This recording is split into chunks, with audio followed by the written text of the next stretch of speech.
Welcome aboard, fellow dreamers and code enthusiasts. Get ready to embark on an exhilarating journey into the world of iOS development, where every line of code is a stroke of creativity and every app is a gateway to endless possibilities. So, fasten your seat belts and let's dive into the realm of innovation and imagination. Opening shot, a sleek modern office space with developers at work. Sleek modern office space with developers at work. यहाँ पे इसका मतलब ये है कि video की शुरुआत एक ऐसे ऑफिस या एक ऐसे सीन से हो रही है जहाँ पर काम करने वाले डेवलपर्स आपको नज़र आ रहे हैं। ठीक है, तो इस सीन में वीडियो को एक प्रोफेशनल डायनामिक माहौल भी दे रहा है। ठीक है, और व्यूअर्स को जॉब एप्लीकेशन की प्रोसेस की इम्पोर्टेंस को समझाने में भी मदद करता है। So you want to kickstart your career as an iOS developer? Timing is everything. ठीक है, डेवलपर के रूप में अगर आपको अपने करियर की शुरुआत करना चाहते हो तो सही वक्त पर काम करना बहुत ज़रूरी है। टाइमिंग यानी समय, सब कुछ होता है समय। तो इस लाइन से ये मैसेज दिया जा रहा है कि जॉब एप्लीकेशन की प्रोसेस में अगर सही समय पर काम करना और सही तरह के कदम उठाना बहुत इम्पोर्टेंट है। Cut to close up of a calendar with months passing by. इसका मतलब ये है कि यहाँ पर अभी आपको मैं एक ऐसी वीडियो दिखाऊंगी जो इसका मतलब है कि वीडियो में अभी कैलेंडर का क्लोज़अप दिखाया जाएगा जिसमें महीने गुजर रहे होते हैं। जिस टाइप से आप देख रहे हैं इस वीडियो में, इसमें कुछ महीने जो हैं वो गुजर रहे हैं। ठीक है, तो ये सीन टाइमलाइन को रिप्रेजेंट करता है और व्यूअर्स को ये भी दिखा रहा है कि समय कैसे बीत रहा है और जॉब एप्लीकेशन की प्रोसेस के अंतर्गत मुख्य महीने कौन से हैं। ठीक है, यहाँ पे here is a strategic timeline to guide job application process. अब एक स्ट्रेटजी का समय रेखा दिया जाएगा जो आपको जॉब एप्लीकेशन प्रोसेस को डायरेक्ट करेगा। तो इस लाइन से ये समझाया जा रहा है कि अगले कुछ स्टेप्स और महीने आपको अपने जॉब एप्लीकेशन की प्रोसेस में कैसे आगे बढ़ना है उस पर ध्यान दिया जाएगा।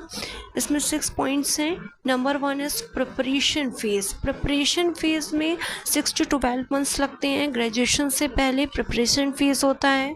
प्रिपरेशन फेज़ में explore job requirements and preferred qualifications, hone your iOS development skills through projects and courses, attend industry events, connect with professionals on LinkedIn and seek mentorship।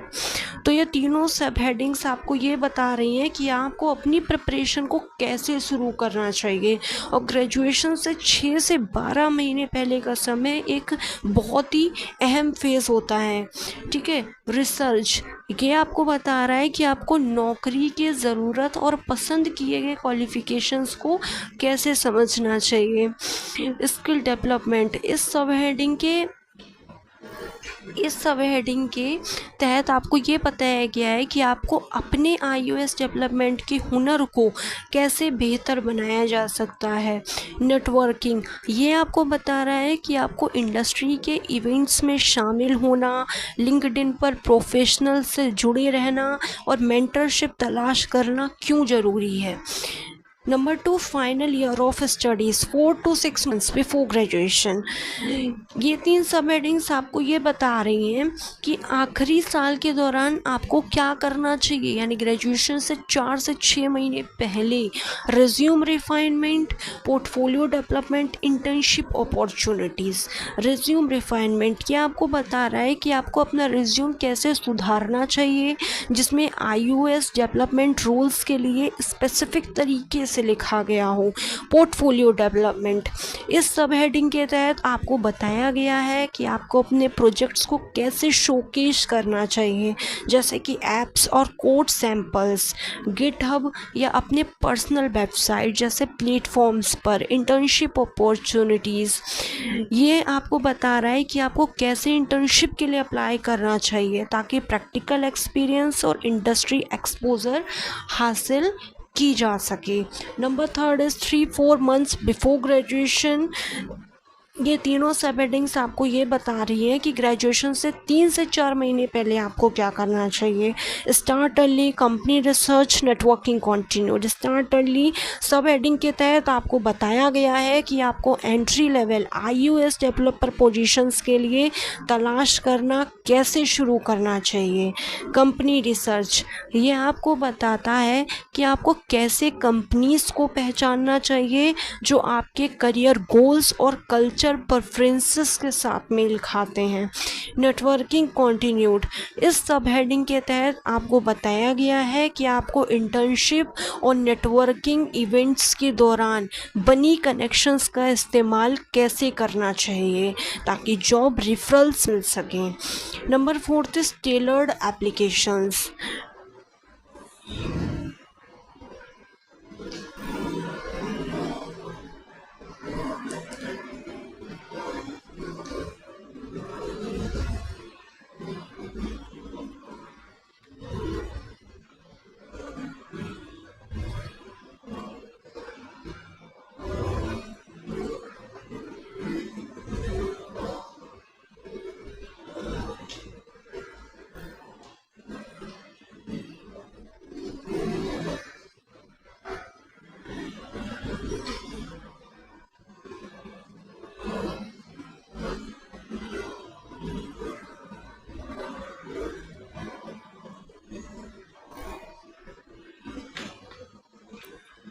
Number 4th one is 2 to 3 months before graduation. 2 to 3 months before graduation, ये तीनों सब headings आपको ये बता रही हैं कि ये तीनों सब हेडिंग्स आपको बता रही हैं कि ग्रेजुएशन से 2 से 3 महीने पहले आपको क्या करना चाहिए। Tailored application, interview preparation, online presence, इस सब हेडिंग के तहत आपको बताया गया है कि आपको कैसे हर पोजीशन के लिए अपने एप्लीकेशंस को कस्टमाइज़ करना चाहिए जिसमें रिलेवेंट स्किल्स हों और एक्सपीरियंसेस को हाईलाइट किया गया हो। इंटरव्यू प्रिपरेशन, ये आपको बताता है कि आपको कैसे कोडिंग चैलेंजेस, बिहेवियरल इंटरव्यूज़ और टेक्निकल डिस्कशंस के लिए प्रैक्टिस करना चाहिए। ऑनलाइन प्रेजेंस, इस सब हेडिंग के तहत आपको बताया गया है कि आपको कैसे अपने लिंक्डइन प्रोफाइल और किसी भी ऑनलाइन प्रोफाइल को, ऑनलाइन पोर्टफोलियो को अप टू डेट रखना चाहिए। Number 5 is 1 month before graduation. ये तीनों सब हेडिंग्स आपको बताते हैं कि ग्रेजुएशन के 1 महीने के बाद आपको क्या करना चाहिए। Follow up, expand search, continuous learning, इस सब हेडिंग के तहत आपको बताया गया है कि आपको कैसे अपने एप्लीकेशंस और इंटरव्यूज़ पर फॉलो अप करना चाहिए ताकि आपकी कॉन्टीन्यूड इंटरेस्ट एक्सप्रेस की जा सके। एक्सपेंड सर्च, ये आपको बताता है कि आपको फ्रीलांस या रिमोट अपॉर्चुनिटीज़ को कंसीडर करना चाहिए ताकि आपके ऑप्शंस को ब्रोडेन किया जा सके। कॉन्टीन्यूअस लर्निंग, इस सब हेडिंग के तहत आपको बताया गया है कि आपको कैसे लेटेस्ट iOS डेवलपमेंट ट्रेंड्स और टेक्नोलॉजीज़ पर अपडेटेड रहना चाहिए। Number 6 one is after graduation. ये तीनों सब हेडिंग्स आपको ये बता रही है कि ग्रेजुएशन के बाद आपको क्या माइंडसेट मेंटेन करना चाहिए। Persistence, feedback, incorporation, patience and perseverance, इस सब हेडिंग के तहत आपको बताया गया है कि आपको कंटिन्यू करना चाहिए, एप्लीकेशन सबमिट करते और नेटवर्किंग करते रहना चाहिए चाहे अब तुरंत कोई पोजीशन ना मिला हो। फीडबैक, इनकॉर्पोरेशन, ये आपको बताता है कि आपको इंटरव्यूज़ से मिलने वाले फीडबैक का इस्तेमाल कैसे करना चाहिए ताकि आप अपने स्किल्स और इंटरव्यूज़ परफॉर्मेंस को बेहतर कर सकें। पेशेंस एंड परसेवरेंस, इस सब हेडिंग के तहत आपको बताया गया है कि सही नौकरी पाना समय लेता है, इसलिए आपको पॉजिटिव रहना और दृढ़ निष्ठा बनाए रखना चाहिए। A smiling developer receiving a job offer letter, इसका मतलब ये है कि यहाँ पर एक प्रतीक है जो ये दिखा रहा है कि एक डेवलपर को एक नौकरी का ऑफ़र लेटर मिला है, एक जॉब का ऑफ़र लेटर मिला है, वो बहुत ही ज़्यादा खुश है। तो इस इमेज से ये मैसेज दिया जा रहा है कि किसी भी पर्सन की हार्ड वर्क, उसका जो योगदान है, उसके काम की तरफ उसका परिणाम है कि वो एक अच्छी नौकरी प्राप्त कर रहा है। By strategically timing your job search and diligently preparing, you will maximize your chances of landing your dream iOS developer role. इसका मतलब है कि अगर आप अपने जॉब सर्च को समय पर करते हैं और संयम से तैयारी करते हैं तो आप अपने सपने का iOS डेवलपर रोल हासिल करने के चांसेस को ज़्यादातर बढ़ा सकते हैं। ये मैसेज दिया जा रहा है कि सही समय पर और मेहनत से तैयारी करके आप अपनी मनपसंद नौकरी को हासिल करने की पॉसिबिलिटीज़ को बढ़ा सकते हैं। Resources for further learning and job search tips, इसका मतलब ये है कि यहाँ पे मैसेज दिया जा रहा है कि अगर आप और ज़्यादा सीखना चाहते हैं या और नौकरी ढूंढने के टिप्स चाहिए हैं तो आप कुछ और रिसोर्सेज का इस्तेमाल कर सकते हैं। ये हो सकता है ऑनलाइन कोर्सेज, बुक्स, ब्लॉग्स या फिर करियर काउंसलिंग सर्विसेज हो।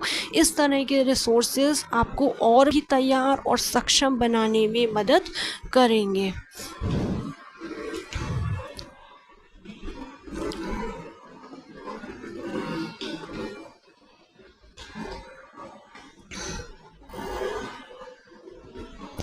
याद रखिए, iOS डेवलपर बनने की यात्रा सिर्फ मंजिल तक पहुंचने के बारे में नहीं है, बल्कि हर एक लाइन ऑफ कोड को